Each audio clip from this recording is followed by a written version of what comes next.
Next part, what we are going to discuss over here is John Taylor effect. On this part, a question was asked in NEET 2016. That's why, in brief, we'll discuss what is this.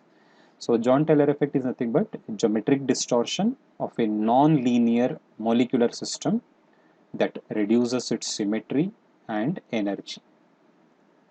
कुछ configurations ऐसे हैं जिससे octahedral geometry खासकर ये distort हो जाता है, तो उसको बैलेंस करने के लिए, यानी कि डिस्टॉर्शन होने की वजह ये है कि वो मॉलिक्यूल थोड़ा स्टेबलाइज हो जाए, that is energy is reduced, and due to that distortion the geometry will be changed. It will not have a regular symmetrical geometry, it will become an asymmetrical or irregular geometrical structure due to that distortion. It is more significant, जैसा भी बोला हूँ मैं, it is dominant or more significant in octahedral complexes where the d orbitals are asymmetrically filled, due to which they repel some ligands, causing distortion of octahedral complexes. Right, ये जो d orbital का asymmetrical filling से ये distortion arise होता है, और उन d orbital में जो भी octahedral complex we have seen in octahedral field, T2g and EG set are formed. T2g are lowered in energy and EG set is raised up in energy, because EG set orbitals x square minus y square and z square, they experience more repulsion forces due to the approach of the ligands. That's why specially यहाँ पे distortion जो होगा ज़्यादातर EG orbital की वजह से होता है. T2G से भी होगा नो डाउट, लेकिन नेग्लिजिबल रहता है. EG ऑर्बिटल का असिमेट्रिकल कॉन्फ़िगरेशन से डिस्टॉर्शन ज़्यादा क्रिएट होता है. तो देखते हैं पहले कौन से कॉन्फ़िगरेशन से सिमेट्रिकल है और कौन से असिमेट्रिकल है, उसके बाद जाएंगे डिस्टॉर्शन किससे होता है और किससे नहीं होता है. राइट, तो पहले मैं D1 से स्टार्ट करता हूँ. D1 configuration. D1 configuration, ligand strong रहने दो या वीक रहने दो, इलेक्ट्रॉन फर्स्ट इलेक्ट्रॉन जो है T2G में जाता है. Suppose this is T2G and this is EG. Right, तो ये हो गया D1. इसको हम बोलेंगे asymmetrical arrangement of electrons, because one orbital is containing one electron, remaining orbitals are empty. Right, तो ये असिमेट्रिकल है. T2, ये भी असिमेट्रिकल है. राइट, क्योंकि दो ऑर्बिटल में इलेक्ट्रॉन्स है, बाकी के तीन एम्प्टी है. राइट, तो यहाँ पे कैटेगरी बनाता हूं, symmetrical and here asymmetrical.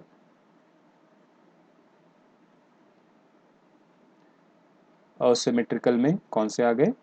D1, D2. D3 जब लिखता हूं, D3 जब आप लिखेंगे थर्ड इलेक्ट्रॉन यहाँ पे आएगा. स्ट्रॉन्ग रहने दो लिगैंड या वीक रहने दो, लो स्पिन कॉम्प्लेक्स या हाई स्पिन कॉम्प्लेक्स, तीन इलेक्ट्रॉन यहाँ पे आएंगे, तो ये सिमेट्रिकल होता है. So D3 configuration is symmetrical. Right, उसी तरह मैं और एग्जांपल्स लेता हूँ, जैसे कि instead of 4 5 6 7 I will come to 8 first. 8 मतलब 8 और D8 D9 D10 they are same for strong and weak. Right, तो ये 4 5 6 7 8, इसको भी आप सिमेट्रिकल बोलेंगे क्योंकि ये T2G कंप्लीटली फिल्ड है और EG हाफ फिल्ड है. So this is also symmetrical. D8, D9, यहाँ पे एक इलेक्ट्रॉन आएगा, अब ये बन जाएगा asymmetrical. It will be asymmetrical because EG orbital is not completely filled. One is having completely filled, one is half filled, right? So it is asymmetrical. I'll write here D9, whereas D10 will become symmetrical.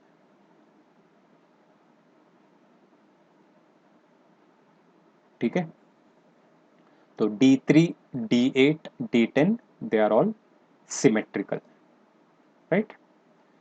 अब चलते हैं D4, D5, D6, D7 देखते हैं. पहले लिखता हूं मैं D4 configuration.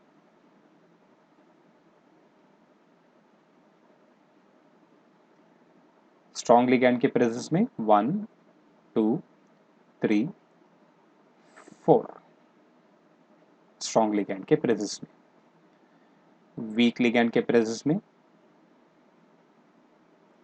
1 2 3 4, right. तो यहाँ पे सिमेट्री नहीं है, यहाँ पे भी सिमेट्री नहीं है, यहाँ पे T2G में सिमेट्री है लेकिन EG में नहीं है, राइट। तो दोनों असिमेट्रिकल है, लेकिन दोनों में आपको जो है डिस्टॉर्शन दोनों की वजह से होगा, क्योंकि असिमेट्रिकल रहने से डिस्टॉर्शन होता है, सिमेट्रिकल और कॉन्फ़िगरेशन रहने से डिस्टॉर्शन नहीं होता है। तो ये दोनों भी टाइप जो है असिमेट्रिकल ही है, लेकिन ज़्यादा डिस्टॉर्शन ये कॉन्फ़िगरेशन से होगा क्योंकि इलेक्ट्रॉन ईजी ऑर्बिटल में प्रेजेंट है और ईजी ऑर्बिटल लिगैंड्स के बहुत करीब होते हैं, they remain very close to the ligands. That's why more repulsion forces will be there, and to balance those forces, the geometry of this complex will change or get distorted, right? तो ये होता है negligible, right? और ये asymmetrical, it causes distortion, right? तो ये यहाँ पे लिखता हूँ मैं D4 high spin,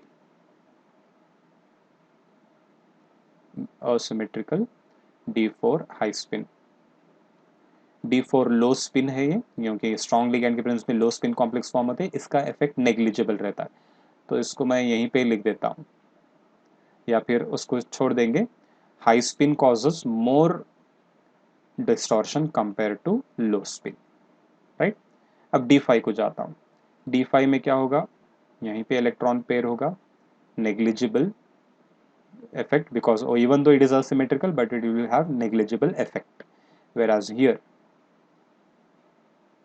high spin, high spin में क्या होता है, यानी कि वीक लिगैंड डिफरेंस में पूरा half field T2G orbital, half field EG orbital, means this is symmetrical, so I can write D5 also possess symmetrical configuration,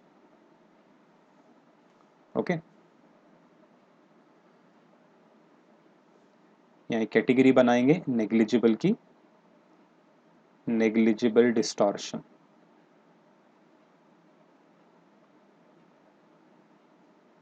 negligible कौन सा था फर्स्ट, ये D1 नेग्लिजिबल आता है, D2 भी नेग्लिजिबल कैटेगरी में आएगा, D4 लो स्पिन नेग्लिजिबल में आएगा, उसी तरह D5 लो स्पिन नेग्लिजिबल में आएगा,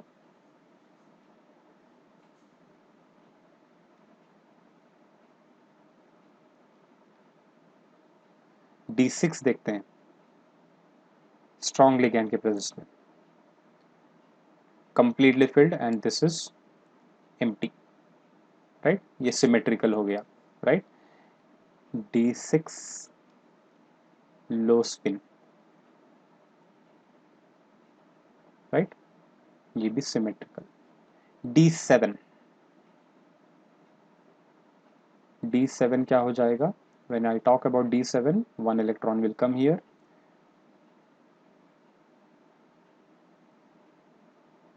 and two electrons in high spin complexes will pair up here, तो ये भी asymmetrical है, ये भी asymmetrical है, राइट, बोथ आर asymmetrical। लेकिन यहाँ पे देख सकते हैं दोनों में चेक करेंगे आप, EG में जो है हाफ फील्ड है, it is showing symmetrical configuration और इसकी वजह से ही डिस्टॉर्शन ज़्यादा होता है, लेकिन D7 कॉन्फ़िगरेशन देखते हैं तो EG हाफ फील्ड है, तो इससे उतना डिस्टॉर्शन नहीं होगा जितना यहाँ पे होता है, क्योंकि यहाँ पे एक इलेक्ट्रॉन है, एक में नहीं है, यहाँ पे दोनों में एक एक इलेक्ट्रॉन है, राइट। तो आप दोनों में से किसको कंसिडर करेंगे, D7 low spin, right, D7 low spin will cause more distortion whereas D7 high spin will cause negligible distortion, right। तो यहाँ पे और एक एड अप करेंगे हम, इसको कट आउट करेंगे क्योंकि नेग्लिजिबल डिस्टॉर्शन में आते हैं, असिमेट्रिकल है but they show negligible distortion. D4 high spin is showing D9 and D7. D9 अभी नहीं डिस्कस करेंगे. D9 low spin, it causes more distortion. 9 की बात करते हैं. 8 हो गया. 8 स्ट्रॉन्ग रहने दो या वीक रहने दो, या 10 स्ट्रॉन्ग रहने दो या वीक रहने दो, सिमेट्रिकल होता है. 9 क्या होता है? स्ट्रॉन्ग रहने दो या वीक रहने दो, एक इलेक्ट्रॉन अनपेड रहता है, एक इलेक्ट्रॉन यानी कि 2 इलेक्ट्रॉन एक ऑर्बिटल में पेड रहते हैं. This is asymmetrical. Let it be strong और weak, both have asymmetrical configuration of EG set. EG set contains asymmetrical arrangement of electrons. So that time D9 also shows asymmetrical configuration and it shows distortion of geometry. तो इतने पूरे configurations में ये ऐसे configurations है जो symmetrical है, जिससे कुछ भी distortion नहीं होगा. No distortion, no Jahn-Teller effect, no Jahn-Teller distortion. ये ऐसे कॉन्फ़िगरेशन है जिससे डिस्टॉर्शन होगा लेकिन नेग्लिजिबल, और ये असिमेट्रिकल डिस्टॉर्शंस हैं जो कि maximum distortion show John-Taylor distortion. तो आपको इन ब्रीफ कुछ क्वेश्चंस आते हैं, which of the configuration show jetty effect, which will not show jetty effect, ऐसे क्वेश्चंस आते हैं. तो आप इतना बस याद रखो काफ़ी है. सिमेट्रिकल डिस्टॉर्शंस जो भी है इतने याद रखो. They will not show any JT effect. Asymmetrical, they show JT effect, and these are asymmetrical, but they show negligible distortion because electrons are present in T2G orbital. Electrons T2G में रहने के वजह से यहाँ पे negligible distortion होता है. तो ओवरऑल आपको क्या करना है, सिर्फ आप ये 3 कॉन्फ़िगरेशन याद रखो बस. D4 high spin, D7 low spin and D9. They show Jahn-Teller distortion. Right. इसके अलावा बाकी के जितने भी हैं या तो सिमेट्रिकल है या फिर नेग्लिजिबल डिस्टॉर्शन वाले हैं. Right. Configuration which causes 2 types of distortion, that is Z out and Z in contraction. दूसरे से भी इस तरह के कॉन्फ़िगरेशन अलोंग Z out और Z in होते हैं. ज़्यादातर डोमिनेंट D9 से ये कॉन्फ़िगरेशन हम 2 कैटेगरी में डिवाइड करते हैं, Z out और Z elongation distortion and Z in और Z compression और कॉन्ट्रैक्शन डिस्टॉर्शन. देखते हैं ये क्या है.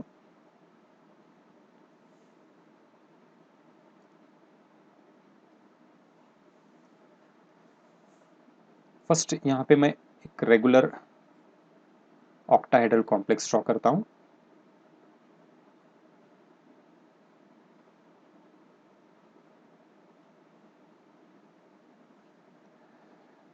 D9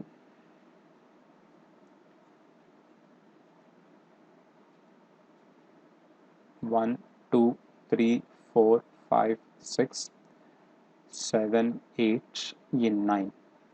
सपोज कंसिडर करते हैं ये X square minus Y square और ये जेड स्क्वायर. यहाँ पे जो कॉन्फ़िगरेशन है, ये लास्ट इलेक्ट्रॉन या तो जेड स्क्वायर में आएगा या फिर D X square minus Y square में आएगा. राइट. ऑक्टाहेड्रल में हम देखें, the ligands they approach along the axis. These two orbitals will be experiencing more repulsion forces. Right? These two orbitals will be experiencing more repulsion forces. जब ये along the axis आते हैं तो यहाँ पे क्या होगा, आपको यहाँ पे एक पॉइंट याद रखना है. अगर ये सिंगल इलेक्ट्रॉन Z ऑर्बिटल में है, राइट, सिर्फ सिंगल इलेक्ट्रॉन Z ऑर्बिटल में है, Z एक्सिस की बात से याद रखो आप. Z एक्सिस में सिंगल इलेक्ट्रॉन अगर आ रहा है तो रिपल्शन फोर्सेस इसके साथ कम रहेंगे. Right. Repulsion forces will be less over here. Repulsion forces will be more with Z X square minus Y square. जब रिपल्शन फोर्सेस ज़्यादा यहाँ पे होंगे तब क्या हो जाता है, डिस्टॉर्शन क्रिएट हो जाएगा. It will cause John-Taylor distortion. Now the thing is, what kind of distortion will take place, whether the bond will be elongated or compressed. ज़्यादातर इफेक्ट होता है Z एक्सिस के बॉन्ड के ऊपर, या फिर आप XY प्लेन को भी बोल सकते हैं. Okay. Now if you check the Z square configuration, अब ये जो सिंगल इलेक्ट्रॉन है ये या तो X square minus Y square में भी आ सकता है या फिर जेड स्क्वायर में भी आ सकता है। अगर सिंगल इलेक्ट्रॉन जेड स्क्वायर में है तो रिपल्शन लिगैंड के साथ कम रहेगा। रिपल्शन लिगैंड के साथ जो जेड एक्सिस के अलोंग लिगैंड्स आ रहे हैं उसके साथ कम रहेगा। Those ligands will come close to this Z square orbital, यानी कि वो बॉन्ड शॉर्ट हो जाएगा, राइट। उसको हम बोलते हैं जेड इन और जेड कॉन्ट्रैक्शन और कॉम्प्रेशन, राइट। तो स्ट्रक्चर क्या हो जाएगा, अगर जेड स्क्वायर में एक इलेक्ट्रॉन आ रहा है, ligands come close to the z orbital, the bond will become short and the planar bonds will become longer, right। तो ज्योमेट्री डिस्टॉर्ट कैसे होगी,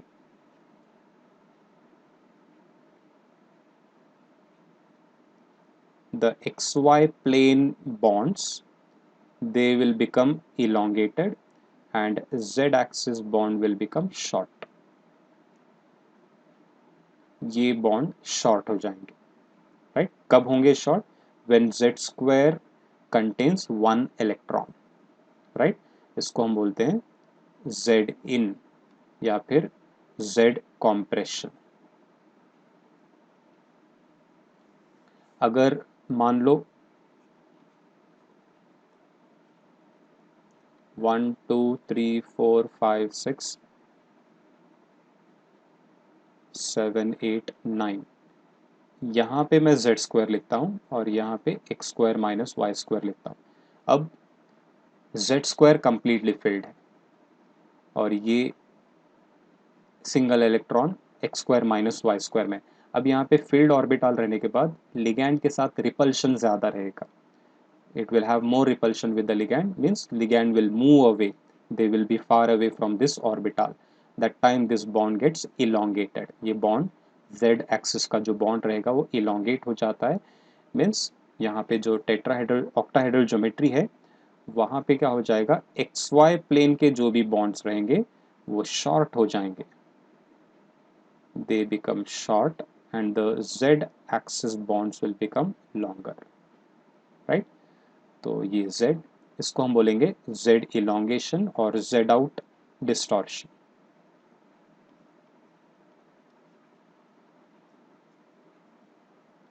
तो इलोंगेशन कब होता है, z स्क्वायर में इलेक्ट्रॉन्स रहे जब, पेयर्ड इलेक्ट्रॉन्स रहे जब। कॉम्प्रेशन कब होगा, z में सिंगल इलेक्ट्रॉन रहे जब, right. Single electron in z square orbital compression, paired electrons in z square orbital elongation, right। So these axial bonds will become longer compared to these equatorial bonds, planar bonds short हो जाते हैं और axial bonds longer हो जाते हैं, right। So this is nothing but z out and z in distortion which will change the regular octahedral structure of the octahedral geometrical complex, right। तो brief में आप याद रखो, डिटेल में कुछ नहीं पूछते हैं आपको, सिर्फ क्वेश्चंस आ सकते हैं कौन से configurations Jahn Teller effect exhibit करेंगे, कौन से नहीं करेंगे, ऐसा क्वेश्चन आएगा।